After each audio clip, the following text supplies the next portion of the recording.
Hey there, welcome back to another video. I am Ramona, and this video is what is the scariest experience you've had in your life?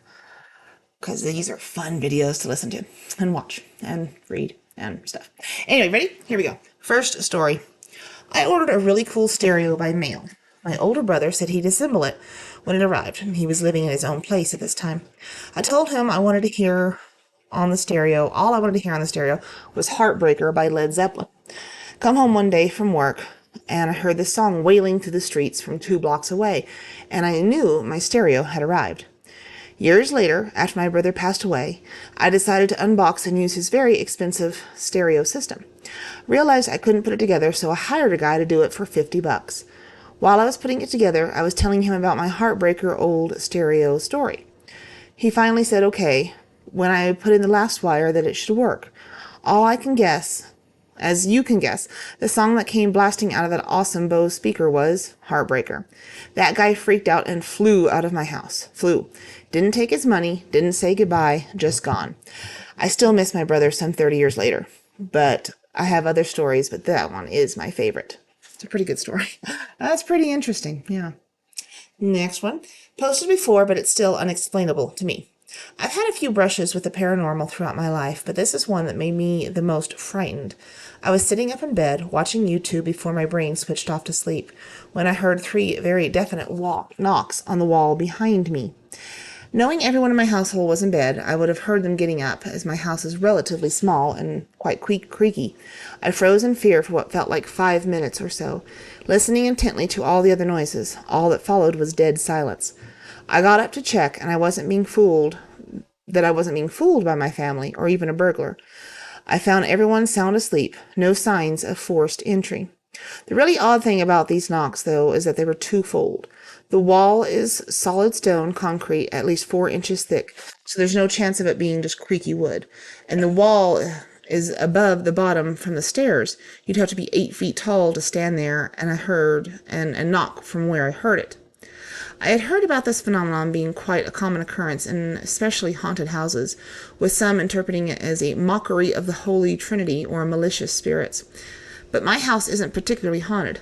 Nothing weirder than an empty Coke can jumping off a desk on its own has ever happened in all the years at this point. 4 years ago at college, I was sitting at my desk doing some work. I was living with my now ex-girlfriend at the time on the 2nd floor of the house that was split in half, right and left, the other side already being rented out. So I was in a room at the very end of the hall. In this certain room, it's very hard to hear the door opening downstairs as well as anyone coming upstairs. At the time, I was currently home alone while my ex was in class. While I was working, I feel like I'm being watched, or at least someone is standing behind me. It was creepy, so I turned around just to make sure my ex wasn't trying to scare me. Turns out there was nothing there. A little while later, I got the same feeling, and I swear I heard footsteps almost running down the hall to the far end, where I am currently sitting. So thinking it was my ex, I turn around and see a ghostly white face over my right shoulder. To this day, I have no idea who or what it was. I thought it was possibly my grandmother who passed away in 2009. It was the creepiest thing I've ever experienced, and I will never forget it. Next story. My mother was an extremely active and healthy woman. One night, I had a dream that we were in the hospital with all these doctors, and she was diagnosed with a cancer in the throat. I remember the sound was muffled in my dream, but they kept pointing to my mother's throat. The dream was too vivid, and when I woke up, I immediately messaged my mother to go to the doctor. She brushed me off and thought it was funny. About 8 months later, she went to the doctor for a cold that wouldn't go away and was diagnosed with an aggressive form of thyroid cancer, and unfortunately passed away within the month. I still sometimes look at that message and wish I had been more persistent. Yeah, that's kind of sad. When I was younger, I was made to stay at a friend's house for the night. Made you think. It was a giant manor that was built around the 1800s. Even walking around during the day was creepy, as the parents couldn't afford the upkeep, so it was falling apart. So I'm in his room and need to go pee, and the only bathroom was down a long hall with the only light being the toilet light at the end of the hall. So I was peeking out of the door and trying to build up the balls to walk it. It was so long and scary. So I run fast and get there. Sweet relief. But the whole time I get this chill. It really feels like someone is watching me at the door and it's still open behind me.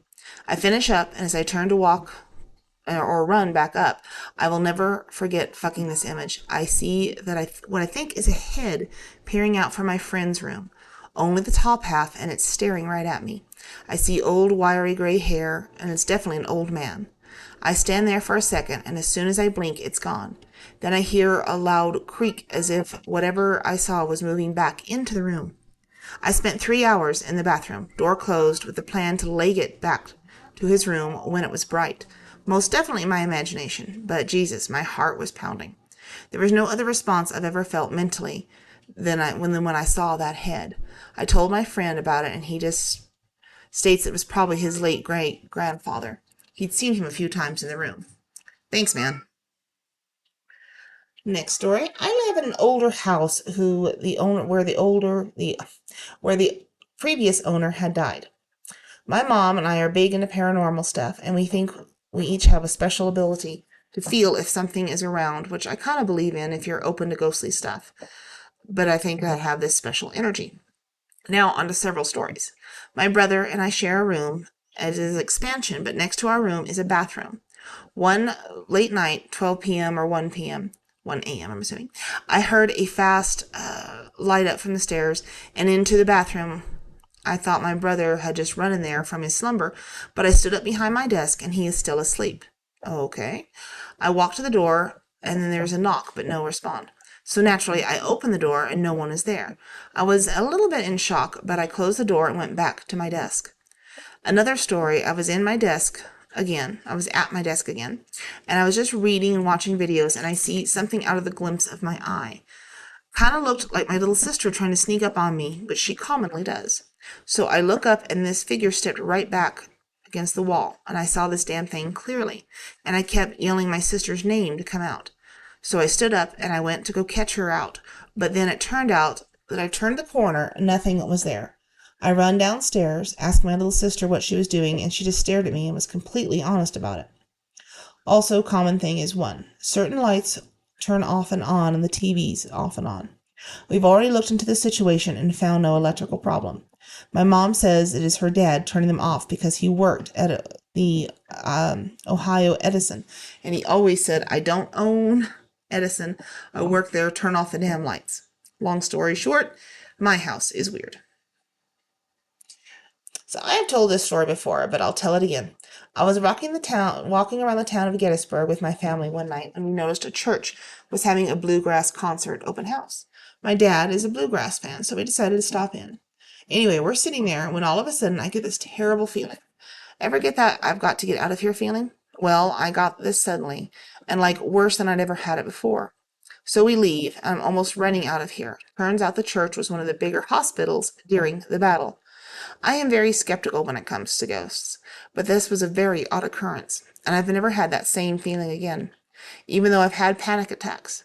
I've been to Gettysburg many times, and I've even done the ghost tours at night, but that's the only paranormal experience I've had there. I attended the Rise Lantern Festival near Las Vegas this year. It was only 3 or 4 days after the massacre, so the entire strip was pretty somber.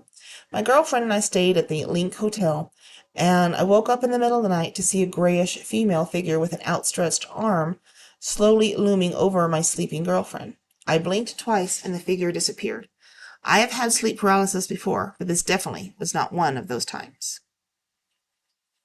I grew up next to what was said to be a Native American burial ground.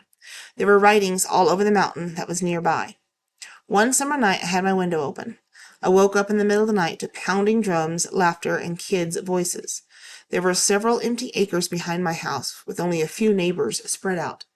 All my neighborhood friends had their own story.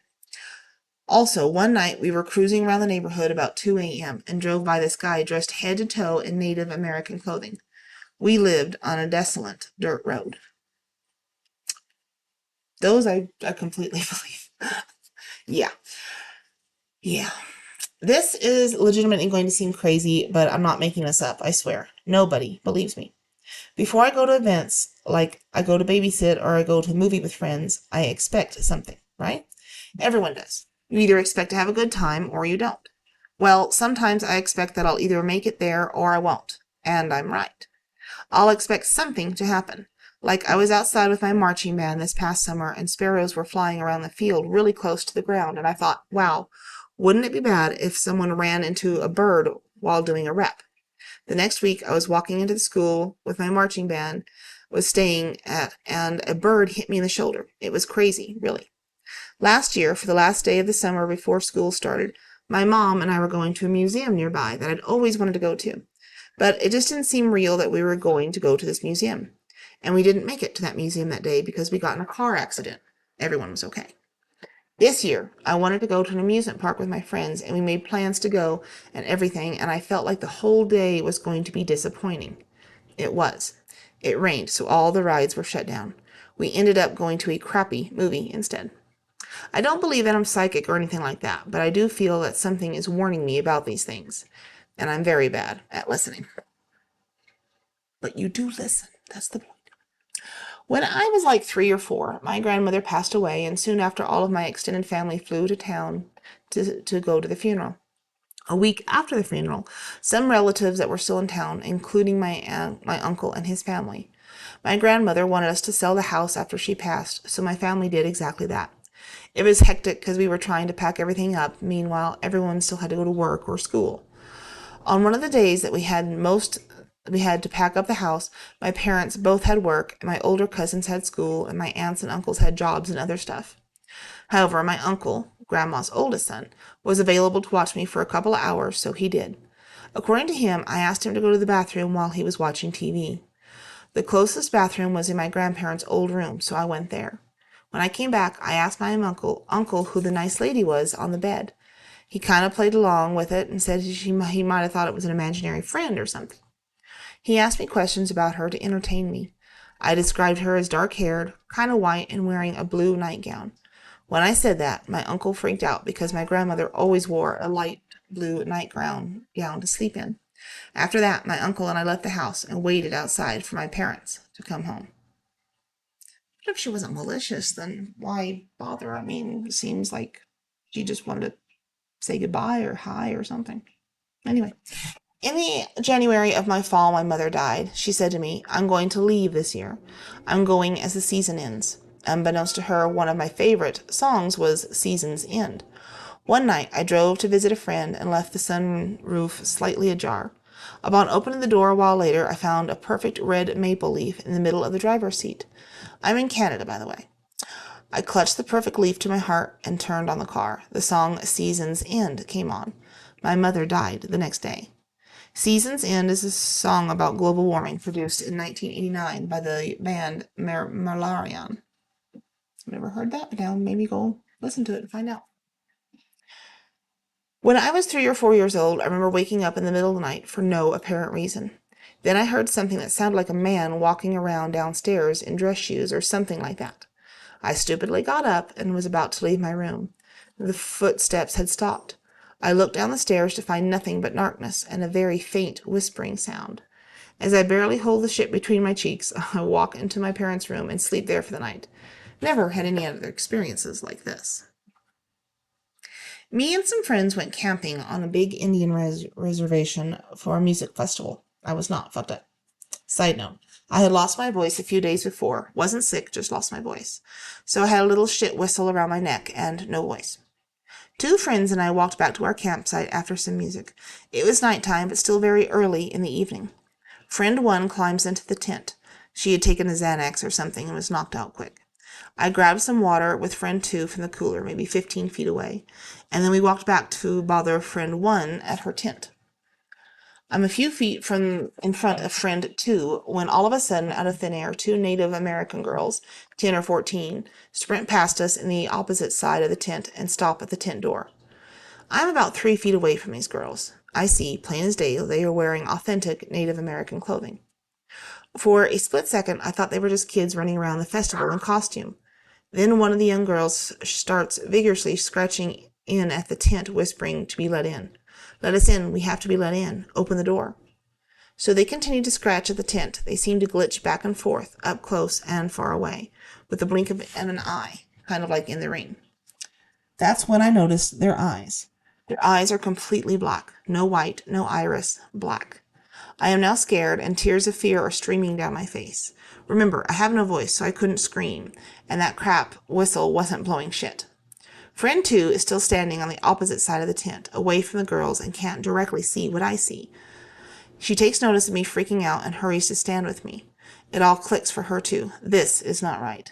Friend 2 starts screaming at Friend 1 to get up. Friend 2 then goes on to tell Friend 1 what just happened outside of her tent, word for word, without any input from my mute self. If Friend 2 hadn't seen it, I might have thought I had just got laced, but we both saw the same thing. Needless to say, we piled into our car for the remainder of the night and ended up leaving the next day. Yeah, I don't blame you. I think that's, time to get the hell out of Dodge when you see that kind of stuff. The time I was doing a fire alarm inspection at a funeral home, I was in the attic testing a few duct detectors, basically smoke detectors in case of an AC ductwork, and I felt like a hand grabbed me on the throat and start choking me. Hightailed it out of there and then got down from the attic. There were 4 scratch marks across my throat. Had pictures, but the phone they were on completely died on me. I have 2 stories, one scary, one not so much. When I was young, 6 or 7-ish, we moved into our first house. I had a very visceral nightmare about a man chasing me out of my home with a hand-held sickle. At first, he resembled my father, and then I got out of the house. I turned around and his face was different. Skin was pale as Michael Myers' mask from Halloween. Eventually, I woke up and eventually forgot the dream. Fast forward to being around 9 or 10-ish in my age. I was home alone for summer break, and around 10 a.m. I felt a strong urge to get out of the house. At first I thought it was an intruder, but no evidence to support that, or even suspect someone had broken in. The best way to describe it was my fight or flight was triggered and my brain was screaming, run. I ran to the back door and to my backyard neighbors who had kids around my age, but had a babysitter. The babysitter let me hang out until my dad came home. But then I watched my house from afar looking for any signs of activity, such as people in the windows. When my dad came home, I returned home, and I never told my dad out of embarrassment of being so afraid of nothing. Eventually, we moved to a new home when I was 13. The house dated back long ago, like pictures of the house surrounded by empty old plots. We had an old stair closet that never stayed closed. No matter how many times we closed it, next morning it would be open. No matter what. I never felt alone in that house when I was asleep. I felt like I was being watched. One day, I come downstairs and start making a sandwich unbeknownst to my parents. My father makes a comment, "Jesus Christ, is Anon stomping in there?" I make a comment that I was in the kitchen. My father and mother become spooked and grab a bat and knife. They proceed to check every room in the house for an intruder, but they never found one.